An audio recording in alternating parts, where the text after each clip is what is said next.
a lot of people truly underestimate the power of storytelling and communication in drama. I get students to practice these skills all the time, but as a society I don't think we are completely comfortable with storytelling and communication. And I've stumbled across this clip, and there is a fabulous case study which highlights how storytelling can truly separate yourself from a pack of people, especially when it comes to work and the working world. So if you're a parent, if you're a carer, if you're a guardian, check out this clip. My first role was as a recruiter, so I was in HR, and it was my job to review resumes and interview people. And I was given the role of a senior sales manager with very specific instructions. We want people with 10 years of experience in Canada. We already have 5 people in the short list, but just in case, open it up to everybody else as well. And if you get any good applications, let us know. So the job was pretty simple. Call up these folks, whoever gets in, forward them, right? One of the folks who applied from outside the organization, let's just call him Max for now. I saw his resume. He had relevant experience, but he only had 3 years of experience, which was nowhere near what they were looking for.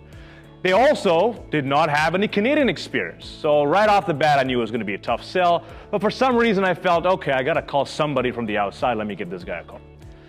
So I asked him, hey, what made you apply for the job? And this is what he told me. He said, I grew up as an orphan, and I used to work with my uncle. And my uncle worked at a wedding venue. And I used to be the customer service person. I was the waiter there. I was doing all these tasks. And I really fell in love with events in general. Eventually, I got promoted to becoming an events manager. And then shortly after, I moved to the biggest venue events where I was managing every single event. I was doing all the sales for them. Over time, I developed a passion for the environment. I'm really environmentally conscious. So I knew the next place I was going to work at has to be an environmentally conscious place. So he looked it up, said, that's the place I want to work at. He packed his stuff, came to Canada, and then he said, this is the only job that I've applied for because that's why I'm here. Now, if you were hearing that on the phone, would you put him through? I heard that on the phone. I said, okay, powerful story. Don't think it's going to cut it still because you just don't have the experience. So I said, okay, I'm going to ask the hiring manager. Hiring manager had a look at the resume. Yeah, I guess I got an hour this week. Let's just schedule him in. So I had 3 people from the short list already, and I had Max. Then after the interview finished, the hiring manager calls me up and said, yeah, we want this person, that person, and we want Max. Max? Why do you want Max? He has 7 years less of experience than anyone else. I don't know, something about him. I just want to talk to him more. Okay. Scheduled for the second interview. Yeah, we had a second round of interviews. Now we're going to do the final round. Yasser, I want this person, and I want Max. How is this guy getting so far? Is he paying you under the table? Like, what's happening, right? So eventually, she calls me up, like, yeah, so we've chosen our candidate. Like, oh, okay, we want Max. Why do you want, it's literally the opposite of everything you told me.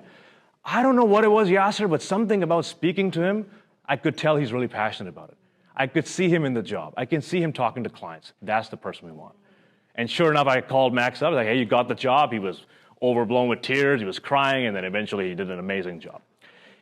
Since then, I have seen the same thing happen over and over and over again, where someone who on paper does not have the experience gets the job over someone who has years more of the experience. Do you want to guess why that happens? The passion, the communication skills. When you are able to communicate your value in the right way, you will stand out. You are graduating with people who probably have the same degree, the same college. It is not enough to stand out anymore. There's more competition coming in. So if you want to get a job, get paid more, the one thing you need to work on is what? Let's hear that again. And let me know your thoughts down below. It's winning season.